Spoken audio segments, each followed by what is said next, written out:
మోసగాళ్ళు. వాళ్ళు పోయి వెరిఫై చేస్తే ఒక్క ఆవు లేదు, ఒక్క చుక్క పాలు లేదు, 1 గ్రాము అది వెన్న లేదు. మరి నెయ్యి ఎక్కడి నుంచి వచ్చింది? 60 లక్షల కిలోలు. అది వాళ్ళకే తెలియాలి.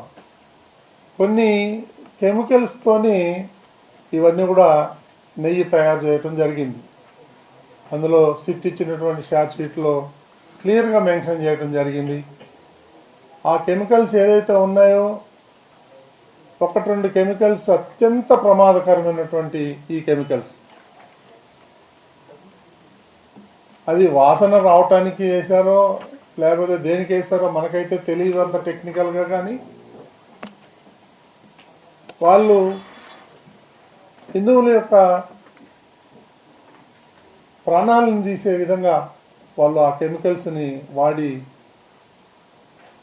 కొన్ని కోట్ల మందికి ఆ ప్రసాదాన్ని మనం పంచటం జరిగింది. ఇది వాళ్ళు చేసినటువంటి మహాపాపం. దాని ద్వారా 20 కోట్ల లడ్డూలు తయారు చేయడం జరిగింది. 20 కోట్ల లడ్లు. మనం అంచనా వేసుకోవచ్చు ఎంత అపచారం చేశారు ఈ దుర్మార్గులు. అదేవిధంగా 5 ఏళ్లలో 250 కోట్ల రూపాయల నెయ్యి సరఫరా చేయటం జరిగింది. జంతు కొవ్వు ఉంది అని ఎన్డీడీబీ రిపోర్ట్ ఇచ్చింది. ఆ రిపోర్టును కూడా సిట్టి నివేదికలో పొందుపరచడం జరిగింది. శాస్త్రవేత్తలు నియమించింది ఎవరైతే 4 ఉన్నారో ఈ వైఎస్ఆర్సీపీ ప్రభుత్వమే. వాళ్ళని పంపించి వాళ్ళకు అనుగుణంగా రిపోర్ట్లు తెప్పించుకోవటం జరిగింది. అవన్నీ కూడా వాళ్ళు కొన్ని అబ్జెక్షన్స్ రేజ్ చేస్తే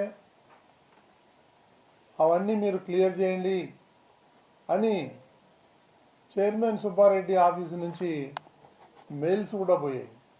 ఆ మెయిల్స్ కూడా సిట్ ఇచ్చినటువంటి నివేదికలో ఉంది.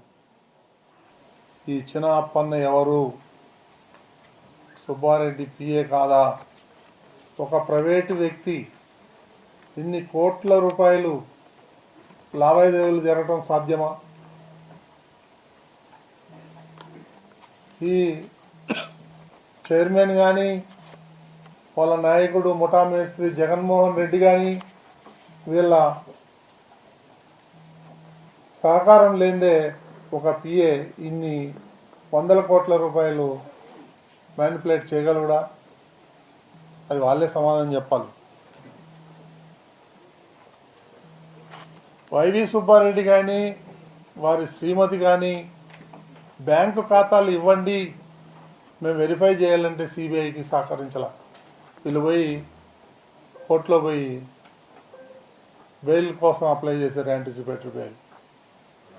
వీళ్ళంతా ఈ క్రిమినల్స్ అందరూ కలిసి టీటీడీని బ్లేమ్ చేయాలి. ఎందుకంటే మీ అందరికీ తెలుసు, ఈ మధ్యనే నేను కూడా పేపర్లలో చూశాను,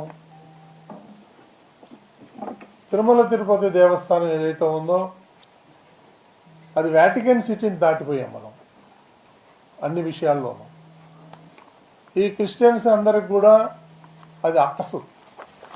దీన్ని ఎట్లాగైనా తిరుమల తిరుపతి దేవస్థానాన్ని డౌన్ చేయాలి, దీన్ని బ్లేమ్ చేయాలి, దీన్ని బదనాం చేయాలి అనే ఉద్దేశం కంకణం కట్టుకొని వీళ్ళందరూ ఒక ప్రణాళిక ప్రకారం ఇక్కడ ఉన్నటువంటి హిందువుల మనోభావాలు దెబ్బతినే విధంగా తొలి నుంచి వాళ్ళు ప్రవర్తిస్తున్నారు.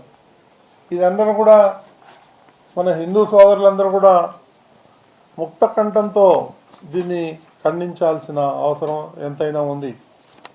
వాళ్ళు ప్రతి విషయంలోనూ టీటీడీలో నియమ నిబంధనలు తూట్లు పడతారు. 1 కాదు 2 కాదు, ప్రతి విషయంలోనూ. నేను గతంలో కూడా చెప్పాను, మీరు ఏ ఫైల్ అయినా తీసుకోండి, అంత అవినీతి.